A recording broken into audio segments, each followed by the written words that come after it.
Hello and welcome to The Promised Land, a show about Manchester United and part of the 90 Min podcast network. I'm Scott Saunders, joined as ever by Rob Blanchette. We are back. Sorry, we missed a show last week. We'll get into it in a bit, but we are back to talk about Manchester United. I was going to call it a circus, but it's not really, Rob, is it? Because I think they're showing that they still are quite fallible on occasion, but then also they have this bounce back ability, which I hate that I just use that word, but they do respond to adversity, don't they? They do. That sounds very Ole Gunnar Solskjaer, doesn't it? That's the kind of thing Ole would have said to us in a presser, saying, "Oh, my team's got bounce back ability," and we'd have all gone blah blah blah blah blah blah. Blah. But yeah, I think the thing is with United, and we're seeing this, is that when they are faced with adversity, that they kind of start to find a way. But we're going to talk today, I think, on the show about the run-in and where United are going, but also one kind of eye on the future, because I think we still can see, can't we, where the holes are. So even when you get a good performance, there's something you can kind of dial it back to reality. But I think there's more positive things than negative at the moment. I think they've got over that little hump where they obviously got smashed at Anfield. And then I think the Newcastle defeat was obviously massively disappointing. But they're better at that. They're better at not being too much of a circus. And maybe that's because they've got the ringmaster there in Erik ten Hag. Yes, indeed. We have not recorded since prior to the first leg of the Sevilla Europa League game. Now, just to run back to that, they should have been out of sight. And then two miraculous own goals caused a 2-2 result. United kind of lost their heads a little bit in the closing stages of that game. But they do have the return leg later this week, which we'll talk about later in the show. And United obviously responded at Nottingham Forest the other day with a good performance, although Nottingham Forest are tragic in their own sense. So how much do you read into that? There's plenty of injuries we haven't discussed yet on this show. We know that obviously injuries have been a problem for United, but we've just had some new ones over the last few days, last week or so. So some new problems. Had some players returning from injury as well. Christian Eriksen, Casemiro coming back from suspension, which is a big plus. So it's a bit of a mixed bag. Rob and I will talk about all of that today. We'll talk about... I'm not calling him Christian Eriksen. I'm calling him Bearded Eriksen. That is my name for him because I think we are looking at a completely different version of this player. We'll talk about Bruno Fernandes. We'll talk the center of defense, the injuries, all of these problems that might need to be addressed in the longer term. We'll talk some potential returns from injury. And we'll look ahead a little bit to the Sevilla game in the Europa League. Rob, just a question for you, actually. Where does the Europa League rank in your priority list? Because I would put top four or third place first, but I really want to win the Europa League. I really, really do. Yeah, I get asked these things every season, kind of for like, where's the list of priorities? And for me, it doesn't always change massively. So where we are at the moment, Scott, I'm kind of with you. For me, top four is the priority. You've got your little tin pot silverware thingy that you can celebrate. Well done. You went to Wembley, you won it. You've got a League Cup. That's the kind of box tick for first trophy, first year for Ten Hag, isn't it? There's no doubt that when you look at the cup competitions, there is an opportunity for Man United to go and win these. But the Sevilla game kind of showed that there's still going to be plenty of bumps in the road and ups and downs. So for me, it's just top four. That is the priority. And everything else is a bonus. If you carry on and you've done well in all these cup competitions already, I think where you've got to in the quarters and obviously in the semis with the FA Cup. So that shows that you're moving in the right direction in terms of winning. That's where that trend is moving towards. Do I really want to win them? I'm not going to say that. No, I don't really want to win them. I really want top four. So to me, if we get fourth now, I pack my bag up for the summer. I go into transfer mode and we start talking about next year. And I feel good about that. Do you know what I mean? We can actually have positivity moving through this summer. Unfortunately, unlike former Man United summers where it's been completely negative about, will they spend money? Yes, they've spent money. Oh, they just bought Antony for 90 million out of nowhere. That's kind of the way it's been, isn't it? The narrative. So it would be so nice, I think, to get into the off season and feel that United did that big objective, which I think is performing week in, week out in the Premier League. There is, of course, the wider context of the ownership uncertainty, which we're not really going to discuss today because it's been going on for far too long. And to be honest, it is a lot of speculation. Oh, the Glazers want to stay, but how in the hell are they going to raise minority investment, buy the other 4 Glazers out, and raise all the money that is necessary to rebuild Old Trafford or remodel Old Trafford and the training ground and the debt and all of this kind of thing? We'll wait until something relatively final develops to talk about it, unless you want to say something now, Rob. No, I think it's interesting that people are not talking about the kind of Glazer civil war going on within their family, because I think that dictates a lot of this about where we move as a football club next. Because whether they do, whether they don't, it's kind of like pointless, isn't it? It's like there needs to be a big bid that they want and that the whole family authorize, and that's it. And the 2 Glazer brothers, of course, as well, have got their own agenda. So there's too much politics in it at the moment, Scott, and we kind of need to, as you said, let it burn away a little bit, and then we can kind of put our little spin on it. It's like an episode of Succession. Don't know if you watch that, Rob. Do you watch that? I don't watch it, but you should. I know what it's about, and yes, I can see how Manchester United fit into that. WWE also fits into that with their ownership, this kind of thing. Anyway, if you don't watch Succession, you should. Why am I plugging a TV show? I just really enjoy it. Let us know in the comments if you have any questions for us. We will dig into those in future shows in the YouTube comments. Get in touch with us on Twitter @_Scott Saunders, @_Rob_B, and @PromiseSandMU for the show. We run twice a week, Tuesdays and Fridays, for this show on YouTube and all your major audio platforms. So like, subscribe, leave a comment for us, as I just said. Maybe next week we'll make up for the show that we missed last week, as games are coming thick and fast for United at the moment. But let's move to the agenda. Bearded Eriksen is the puppet master, is a mixture of my notes and your notes, because I know you wanted to talk about how Christian Eriksen is now back in the fold. He was not meant to play against Nottingham Forest. Marcel Sabitz's injury, as a precaution, meant he came out of the team. Christian Eriksen came back in, was the deeper lying midfielder. Bruno Fernandes pushed forward, was the man of the match. Excellent performance from Bruno, excellent performance from Eriksen. And I will temper this with, it was Nottingham Forest, and they do allow you to play.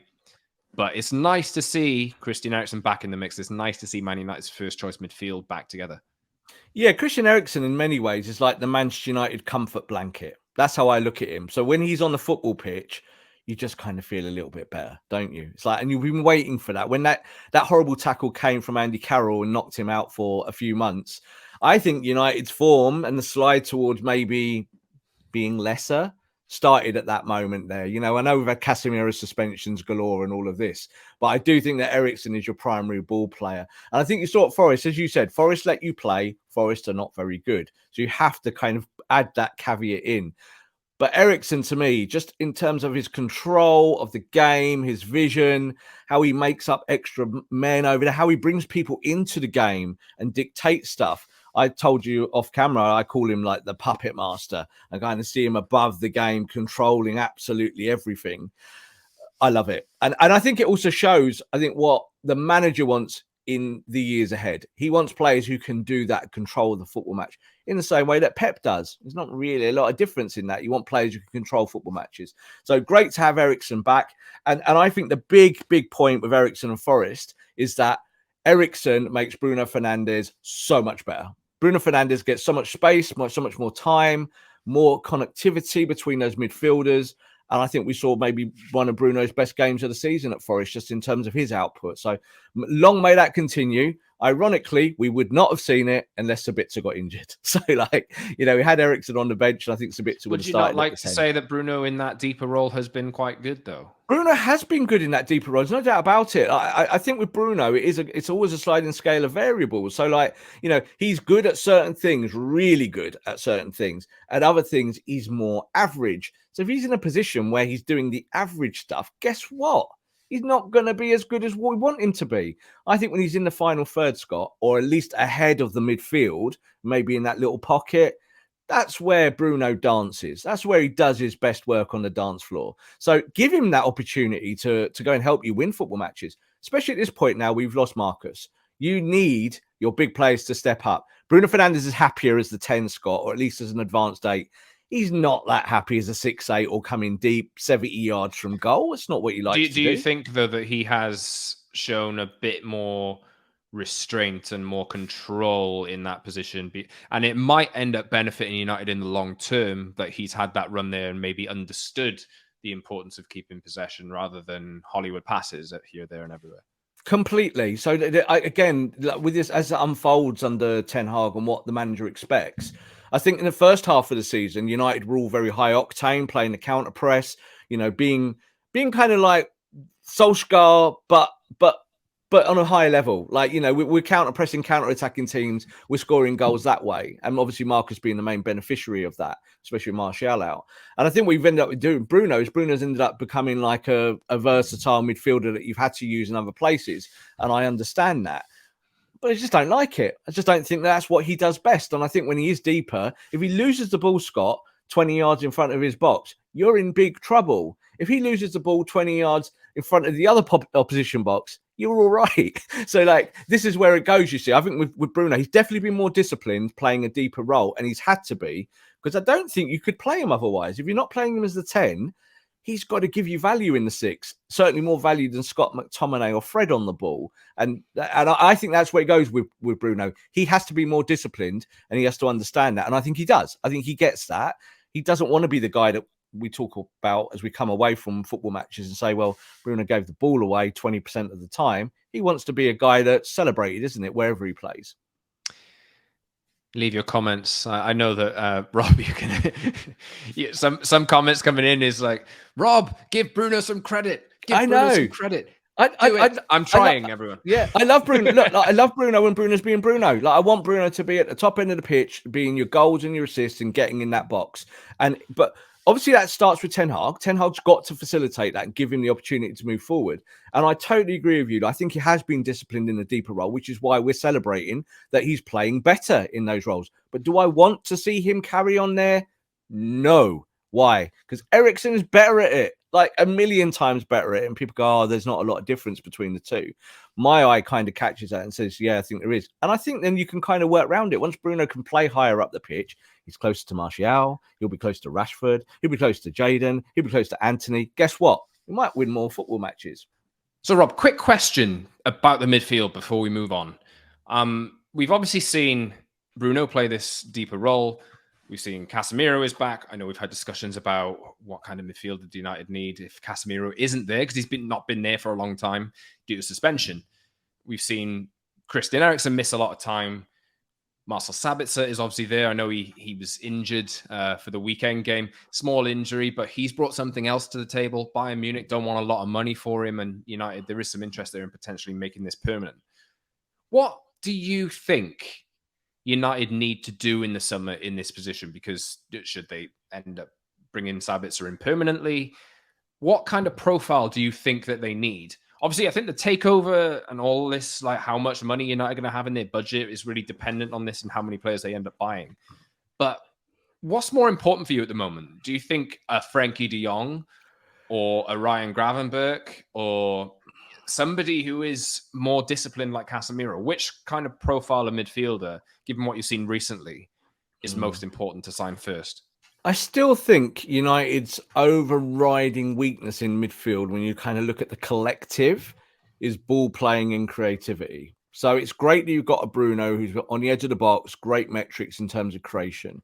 We know that Eriksen plays a more disciplined role at Man United than, say, he ever has in previous football clubs. So you think about what he was at Tottenham Hotspur. He was nothing like this, was he? He was a creator, and his metrics, even this year, I think 9 assists he's got when he's missed such a chunk of the season. So I think that's what I would be targeting, a kind of a mix of the two. And this is the thing, Scott. It's a little bit of both, isn't it? Because you've seen how exposed you are when you haven't got Casemiro in terms of a defensive function and someone that can mop up and clean up in front of a defense.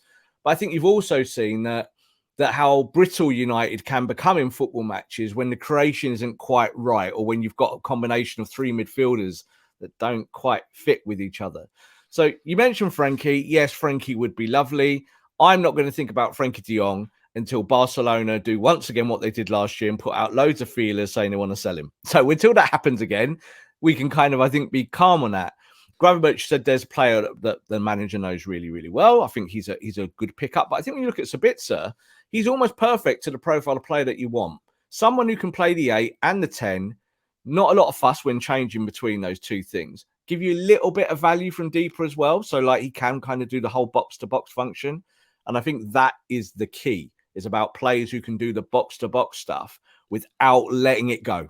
So, unfortunately, I don't include Fred in that. Sorry, Fred. Decent season, better form over the last year or two. Not going to take you to the top 2 or 3 in the division. I don't think he is. Scott will probably leave the football club. We know this. Scott McTominay's got suitors in Newcastle. So that gives you an opportunity, doesn't it, to go and buy a profile player that does that box-to-box. Ideally, who would I want? We've talked about him in the past. People will be split on this completely. Go get Declan Rice. So Declan Rice, there are suitors for him. Obviously, top clubs will want him. West Ham are not very good at the moment. This is your opportunity to maybe tempt him away. And I think that he is the kind of player, isn't it? Who can do the 6, can do all that deeper stuff, good engine, works hard, but in a certain system is really good at driving the ball as well. Yeah, he can kind of do that 8-10 function if you need it. He's the kind of player. He will cost you a premium because he's English. I don't care. Go and buy him. There's other players as well, Scott, and we'll do that loads in weeks ahead. I don't know. What do you think, Scott? What do you think the midfield should do? I forgot about him, actually. That, Rob, as long as we've been doing this podcast, I've been saying Declan Rice. Yeah. I do think in this summer now, his price, West Ham, because they've had such a bad season, I don't think West Ham are in a position really where they can say, because Rice hasn't played that well this season either. And no, he is that kind of player who can be molded into the holding player that Casemiro is. I think he's got it in him. He can also play that transitional role, ball carrying forward. You've got other players in there who can pass the ball. I'm sure his progressive passing can improve with the right conditions and the right players and under the right coach. To me, I think that's the right call. Yeah, look, when he was younger, I really wasn't very complimentary towards Declan Rice, especially when I think West Ham were bobbing up and down. One year they'd be 6th, the next year they'd be 16th. So this year they've had a bad season, haven't they? And that means his value will be impacted. I kind of used to not insult him, but I would say that he was kind of a lighter version of Scott McTominay. I say, well, he's a player who's young but can run around a bit. Is he that technical? And I think when West Ham had that good year last year, wasn't it? I looked at his game and really studied it, and I was like, actually, there's a lot of upside to what he does, and it'd be very useful at Manchester United. And I think it's leadership as well. Like, I want players to come into the football club that have got leadership brains and think, no, actually, my performance matters every week. And I still don't think we quite get that at Man United. I still think there are times, we mentioned Sevilla, didn't we? Sevilla, first 30 minutes, Man United, brilliant, pass the ball beautifully. You get a lead. You should walk that game. Second half, the leadership just starts to ebb away. People lose concentration. Oh, you don't win. And that's been a story of Manchester United for quite a long time. So I want players who change that. Maybe Frankie doesn't give you that. Frankie would give you technicality. I'm not sure Frankie de Jong is a bit of a leader. I think he can go missing at times. But I think Declan Rice is a leader. And I think Declan Rice would come to Manchester United and see the opportunity to take it to the next stage of his career. All the top 6 are going to want him, Scott. Everyone will want him. And I think he's got a big marketplace to look at. And Man United would have to fight if they wanted him. That is true, yeah. I know that Newcastle, Manchester City, Liverpool, Arsenal, Chelsea perhaps more out of the picture now, given how bad a season they've had. But obviously, he was at Chelsea's academy. Yeah, Chelsea have wanted him historically as well. They do spend a hell of a lot of money. But I do think United, if they made Rice top target, I think they'd have a pretty solid chance of getting him. Yeah. Anyway, now let's move on to the defense, because there's going to be a similar question here, probably towards the end of this section. Injuries. Lisandro Martinez out for the rest of the season. 5th metatarsal, had surgery. What a massive blow that is. Absolutely massive blow. We all know, we've spoken all season about how much Licha has brought to the Man United team, let alone the defense. We know what he can do. Raphael Varane injured as well. We've seen this before. We'll talk about the central defensive issues in a second. But for the immediate term, Harry Maguire and Victor Lindelof, I think we might end up seeing Luke Shaw at centre-back at some point when he's fit.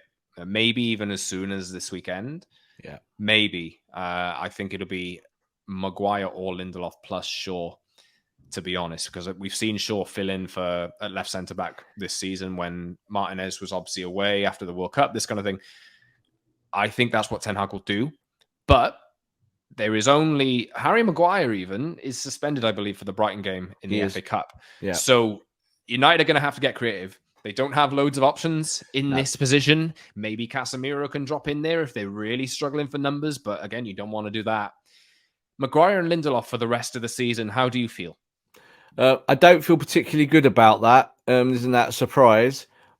But I don't think that will be what we see. I don't think it'll be Maguire and Lindelof. I agree with what you're saying now. I think we've seen already this season that Luke Shaw will play left centre back. I think that's what it is. The manager spoke about Maguire and Lindelof in depth after the last game and kind of said why he chose certain things and certain elements.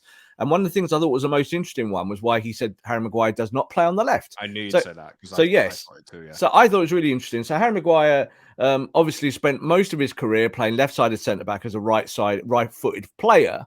And the manager said, the reason why I don't play him there is that the angles are not right for Harry. So when Harry's got the ball at his feet, it doesn't work for me. And that's why Lindelof is better there, because Lindelof's better with both feet. He essentially said Harry Maguire's left foot is bad.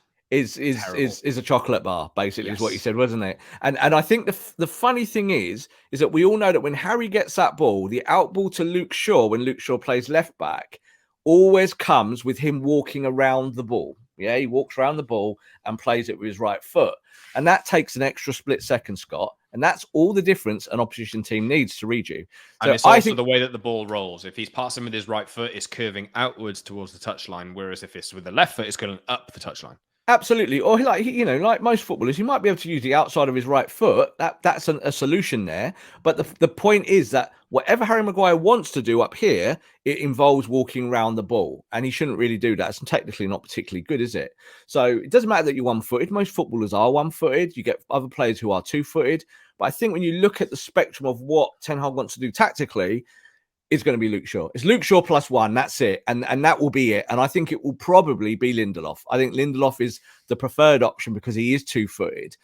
And let's look at it with Harry Maguire. Like, you look at the Sevilla blow-up at Old Trafford.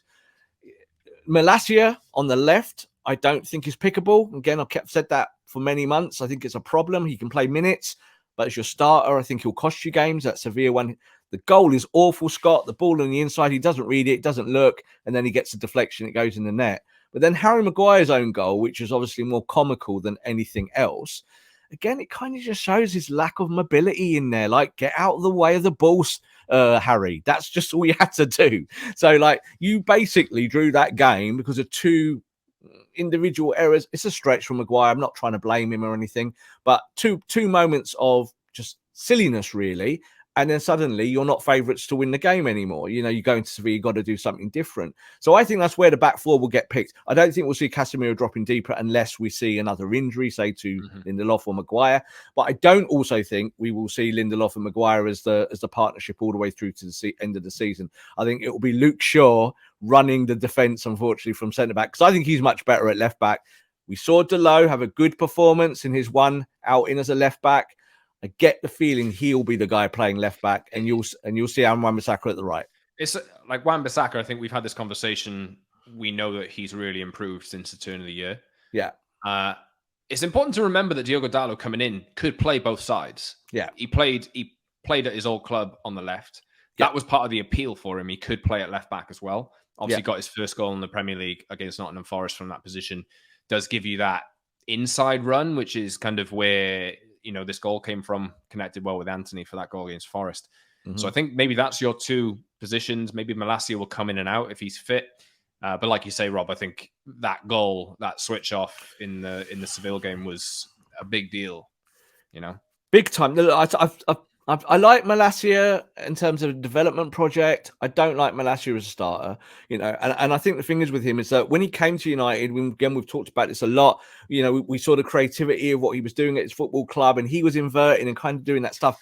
We've seen none of that at Man United. He's always fighting fires. He's always chasing people. And in the Premier League, that ain't great look. You've got to be able to cover and know what you're doing. And I think for him, this season has been a learning experience. And we've seen pretty quickly that he's just not at the standard yet. I'm not saying in future he won't be, but you can see he's got a lot of learning to do. And if you carry out the rest of the season, Scott, with, I think, Malacia at left back, you're not going to win one of these existing trophies. It's not going to happen. You're going to get done on that side because teams are going to highlight it. They're going to say, right, we'll take you on. On the opposite side of Wan-Bissaka, it feels like the opposite now. I think clubs are looking at him and going, He's a danger now. He's inverting. He's going up the pitch. He's getting in the box. He should have had a tap in the other week where he got into the to the penalty a penalty spot.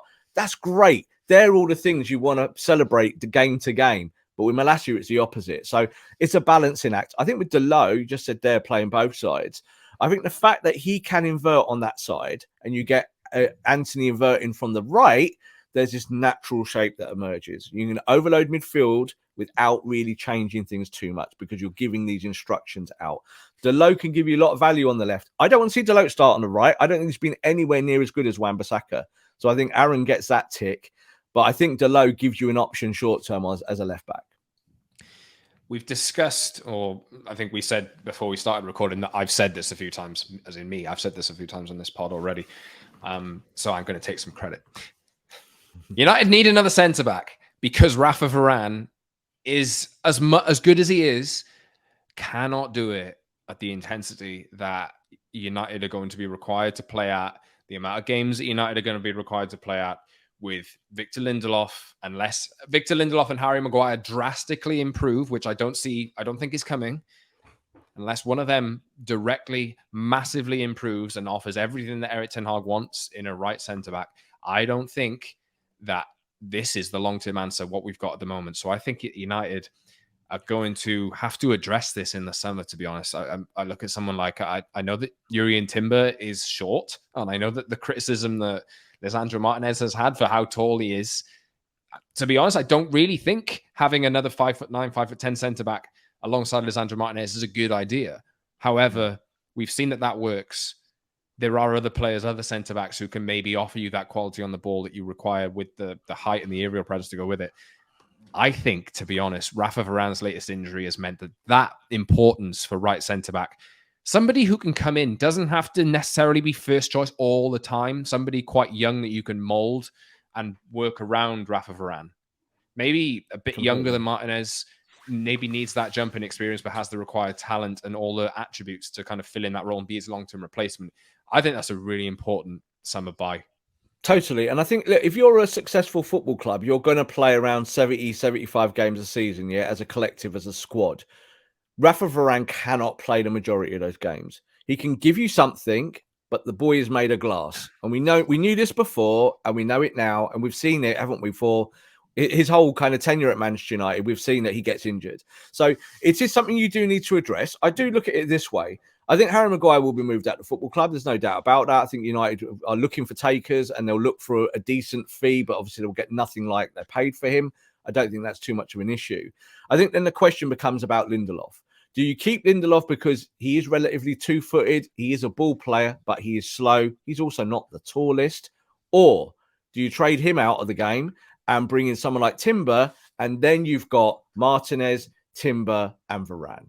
And then you can work with that. Then you've also got Luke Shaw. Timber can also do right back as well. And I was just about to say, Timber is a versatile player, so he can play right back. So in these moments, talk about who are your right backs, who are your left backs. We talk about positions all the time.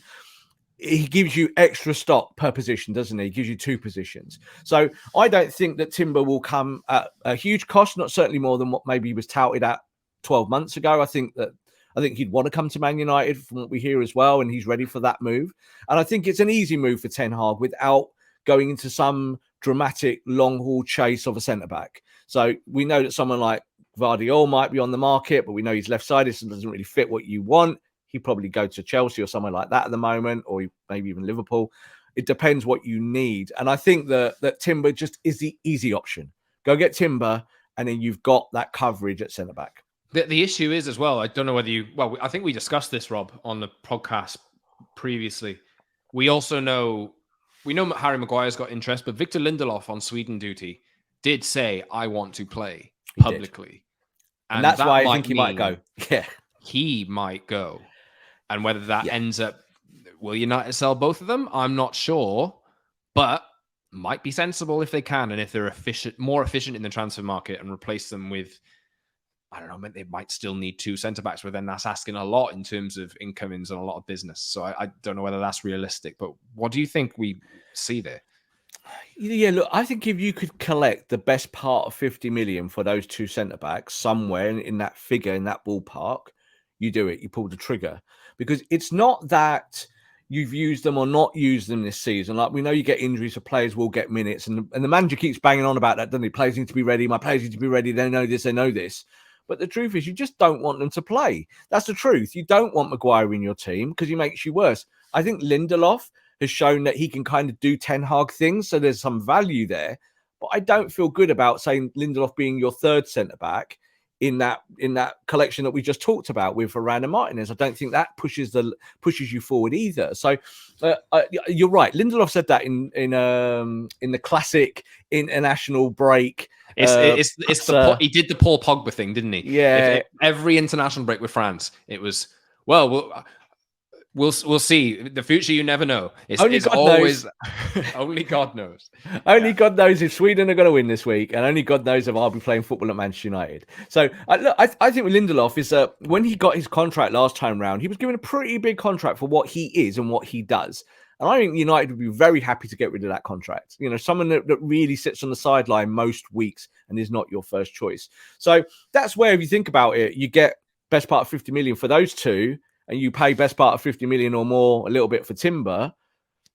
Tick box, done. You know, you've then got a collection of centre-backs that you're much happier at having. I think it's much more important, Scott, rather than we talk about inches up here, how tall someone is about what they do on the deck. That's always going to be, for me, the most important thing. That's why Martinez, I was high on him when we signed him. I was like, you need someone to play ball progression from the back, and that is what your game is. It needs to develop that way. Timber can give you that. We know Varane can give you that. We know Luke Shaw can give you that. So that's 4 players, who might not be 6'4", but I do think the modern centre-back is getting shorter. Just what it is. They're getting more technical. They play out from the back. You get Rio. Like, I heard Rio go, defending's a lost art. I don't believe that either. I don't think defending is a lost art. It's just that the game has changed. So you must play out from the back. That's how you help David De Gea, isn't it? If De Gea stays, you don't buy a kind of ball-playing goalkeeper, then he needs ball players in front of him to give the ball to so they can get the ball and move it forward. So Timber, for me, easy choice. There might be others pop up on the market. I think we talked about Kim as well. You know, he's a player that potentially, if he becomes here as first choice. Though, with Kim, I'm not going to say don't sign him, but Kim is a player who would come in and expect to play every single game because of the age and the price that he will come with. And you might have to go, Scott, like depending on where you want to play Kim, like right or left or whatever is the starter. You might have to say to Raphael Varane, you're on the bench now. I'm sorry. We love you. We think you're great. You're a leader. But until you can have sustained bits of fitness, then we can't really run with you. And I think that's it. So I think with Varane is that you're going to have to, in the next 12 months and beyond, you have to have a rotational policy for that player. He just gets injured too often. We know Martinez, his foot blowing up. That is an impact injury at the end of the season. Like, puts his foot down, metatarsal bone explodes. It happens every year for every football club where someone has a bad metatarsal injury. Just thank God that it wasn't an Achilles. So he'll be back in 6 to 8 weeks. So I think you do have to look at your defensive stock and then add to it sympathetically.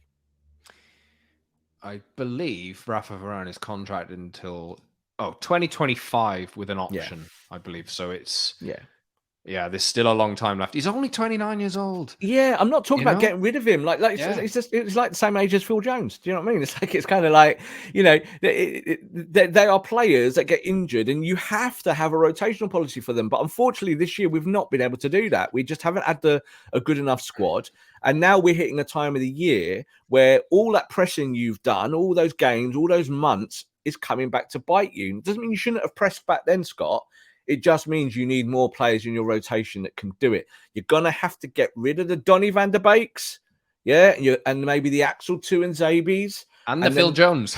And then the Phil Joneses off the wage books, and then maybe a higher grade like the likes of Maguire and maybe even Lindelof. And once you've done that and it's not a clear out, it means that you can just go and buy players that are useful for you. So I think that's it with Varane. Every time Varane's on a pitch, he's useful, Scott. When he's not on a pitch, he's not useful. So that's the balance. If we can keep him fit and he plays less games, what an option to have off the bench as someone like Varane. And I think he'd understand that. I don't think he'd want to play games. I think he also understands to look after his body. He might need to play less games. Plenty of injury issues for United to worry about. Phil Jones out of contract. He's not getting his contract extended, is he? I think I saw suggestions the other day that Phil Jones injured himself in a training session, same injury as before. And he's been on this contract since 2019, I think. So there's 4 years. There's an option in his deal to extend it.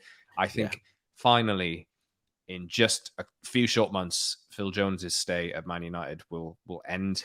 And he's on a decent wedge as well. Yeah, look, he's not registered in any competition. So, like, even when we've got injuries now, people go, oh, Phil Jones will be back. No, he's not. He can't play him. He's not registered. So, like, he's a Man United player, but you can't really use him. So, yeah, he's injured again, and that's not a surprise. And I just think, you've come to a natural end with Phil Jones in terms of expiry. Yeah, you should have done it years ago and been smart. But again, that's the story of the Glazers' recruitment and retention, isn't it? Is that they've not been very good at those things, giving people big contracts that can't help you. So I think that, again, that you lose Jones's wage off the bill and then you add it to Maguire's and you maybe add it to Lindelof, you'll be fine with adding a really good centre-back that helps you out. Timber is just the obvious choice. I'm going to jump forward to the attack. Alejandro Garnacho posted a picture on his socials on Monday of him in boots again.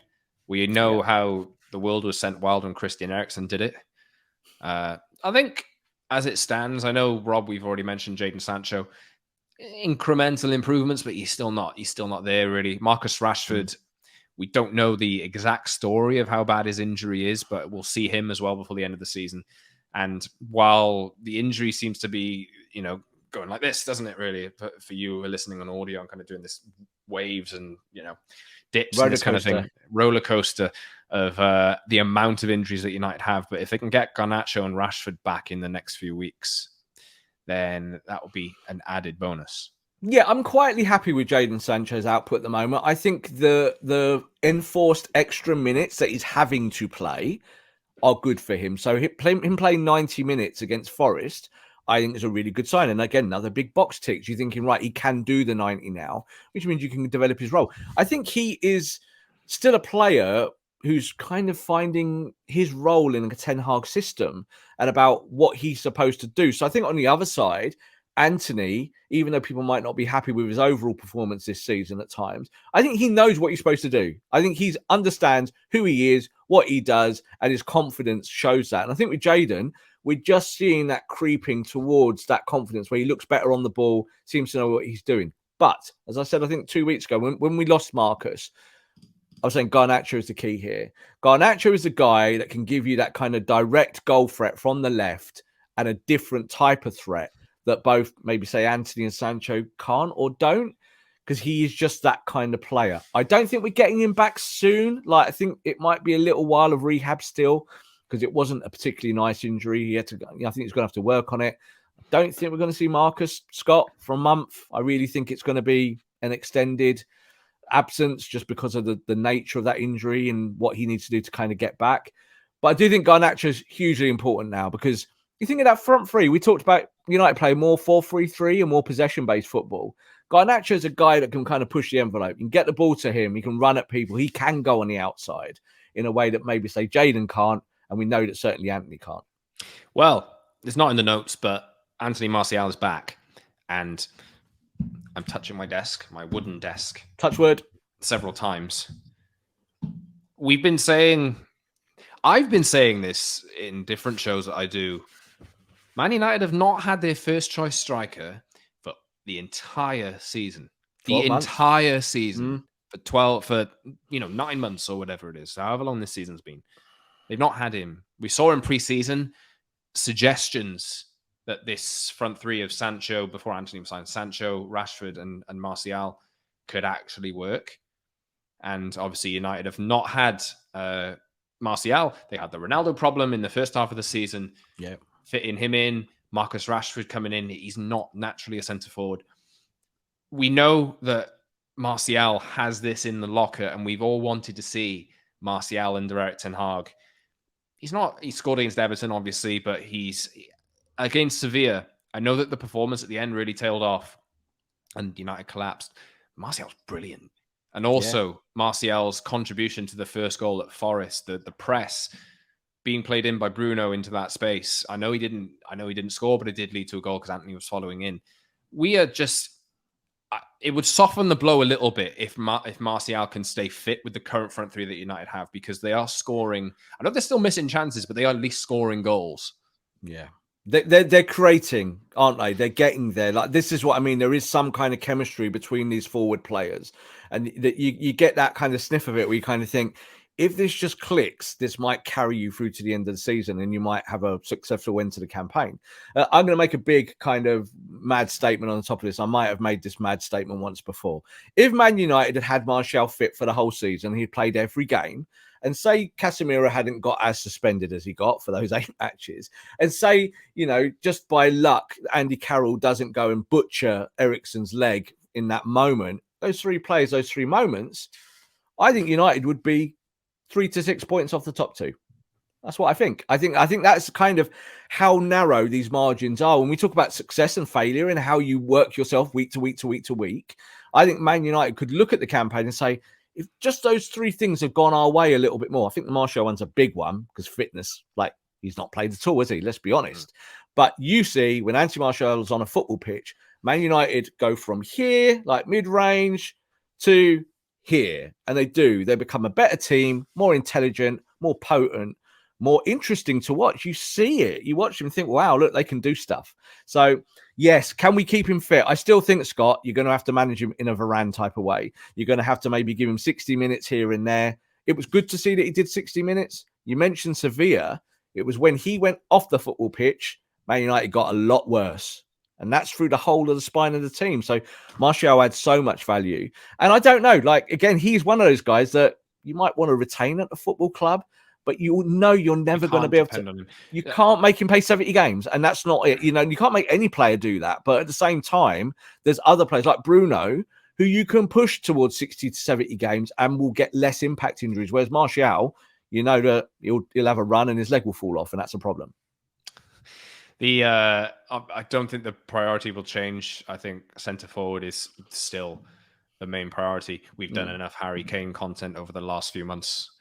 And like I say, we were one of the first to not the first people to say Man United Harry Kane, because that's been going on for years and years. But this season, we said we flagged it as I can't remember how early it was, but Harry Kane to Man United is going to be a thing, and it will come up.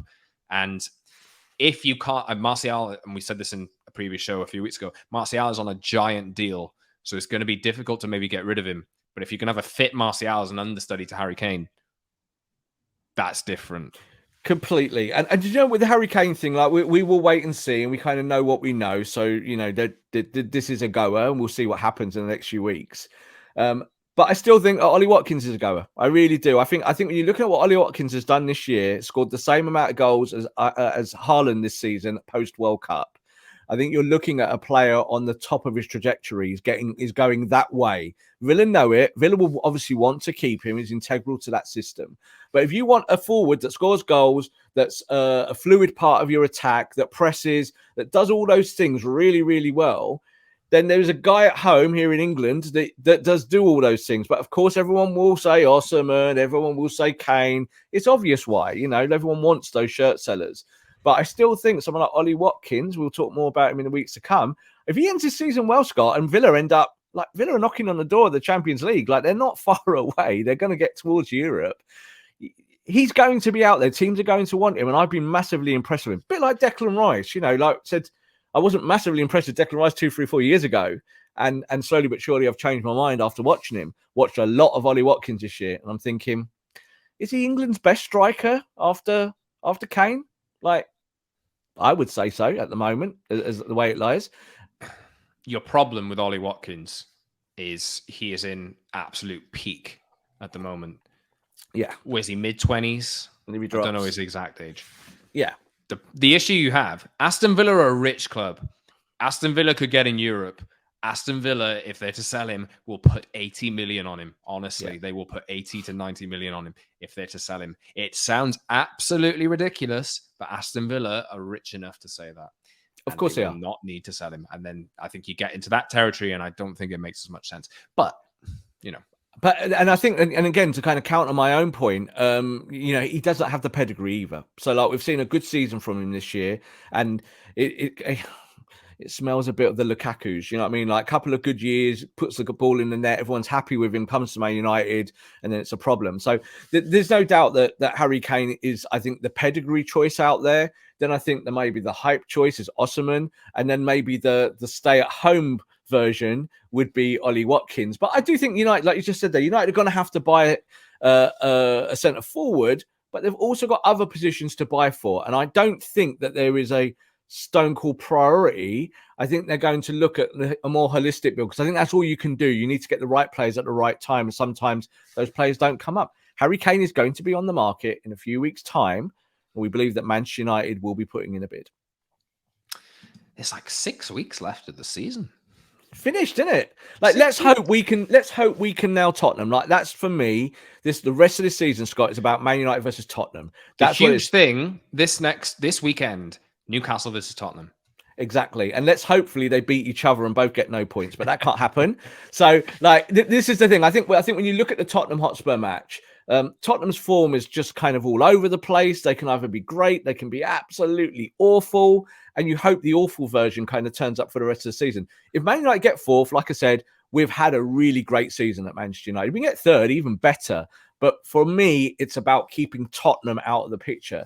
And that will mean beating them when we face them next time around. Well, United's run in the league is actually quite interesting, because I was looking at it a few weeks ago and I was thinking, right, that's relatively simple. Now it is Spurs away, Aston Villa at Old Trafford 4 days later. And Aston Villa are in brilliant form. Then it's Brighton away. So they are 3 games that are really tough. The world's changed, Scott. Like, football's changed. You like, Brighton are now like a deadly team. Like, who would have thought that not so long ago? They're better than they were with Potter.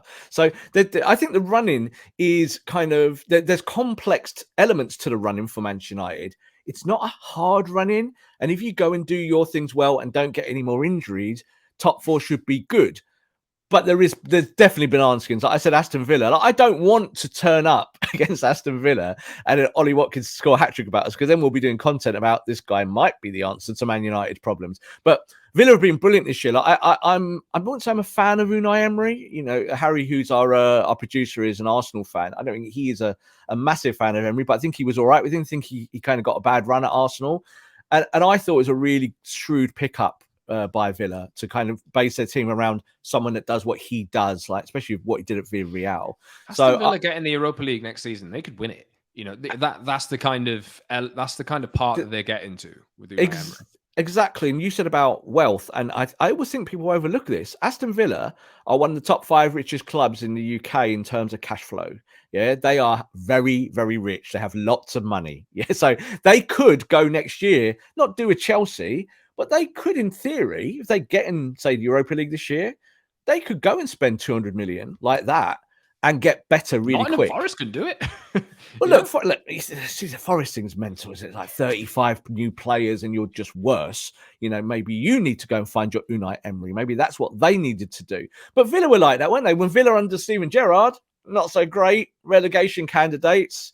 You know, not particularly nice football to watch. Unai Emery, just disciplined now. They know what they're doing. They work hard, and they've got some really good players. And they will get better, won't they? So they will want to make a statement against Manchester United. That is a worrying game to come. Maybe that game will be harder for United than facing Harry Kane and Tottenham. Yeah, immediate agenda, though. We'll wrap up on this. Quick word on the Sevilla game on Thursday. 2-2 from the first leg. United have never beat Sevilla. I don't know whether it's never, but it is never. Never beat Sevilla. They played them in Europe a number of times. Sevilla have knocked them out at Old Trafford of the Champions League. They've beaten them in the Europa League before. They're not doing well this season. They got really, United gave them the result on last Thursday. I know that United aren't at full strength, but I'm still expecting United to progress here. I don't know whether that's just me being blindly confident, but I'm still expecting them to actually correct this, because that's kind of what United have been doing this season. Do you think they will be able to? And anything that worried you from the first leg that you think could come back to bite them this time? I expect them to progress, but I think maybe less than you do. So I think like you're kind of more confident. Actually, most people I've spoken to, especially the United side of the universe, have all been like, well, we'll go there and win. I'm not as confident as that. I think that you are the better team, so you should probably go and win. I think the big call on this is, Scott, is that the players absolutely know they dropped the ball in that first leg. They should have won the game 3 or 4-0. And then we're not talking about it in this way, is it? And that is the difference. This Sevilla team, who've got incredible history in Europa League, best Europa League team of all time. Well done, you. They're awful this year. They're not a good team this season. So they've fallen much, from where they were last year as a Champions League club and competing at the top in the table. They were second in Spain last year for a long period of time before they collapsed.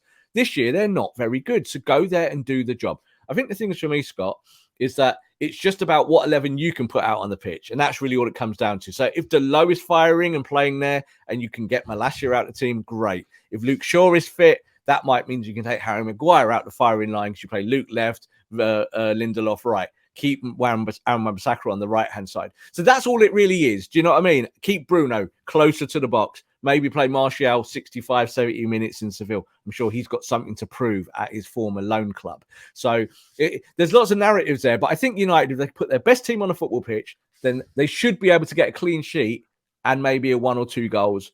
And therefore, you're through to the semis.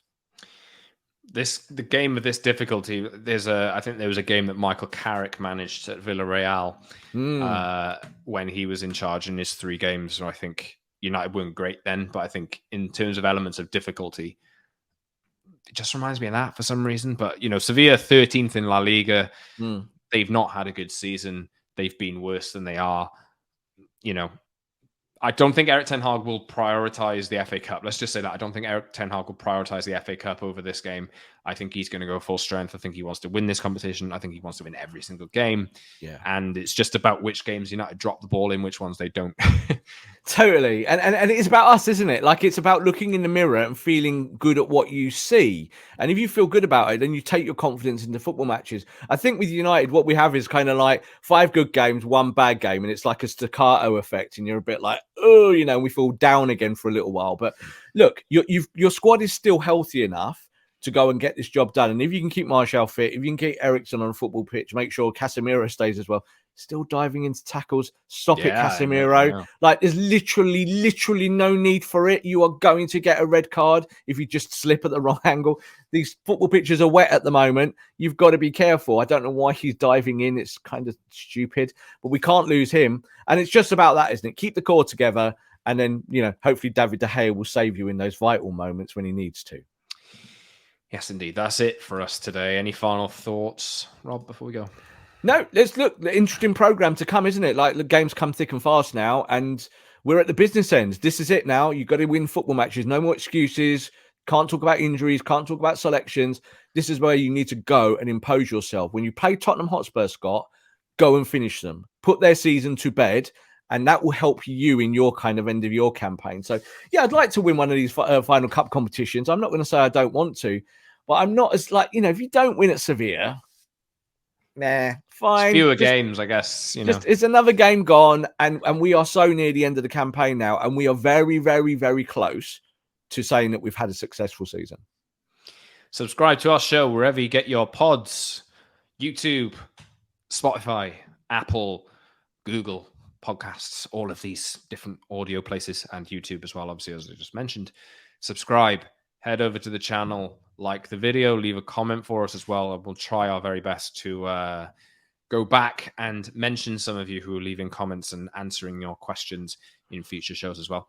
You can follow us on Twitter as well, @_Scott Saunders, @_Rob_B, and @PromiseAndMU for the show. We will be back after the Sevilla game on Friday to dissect what's happened there, look ahead to the Brighton game, and anything else that's on the agenda for Manchester United at the moment. Rob, thanks very much for another show. We'll see you soon, everyone. This has been The Promised Land. Until next time.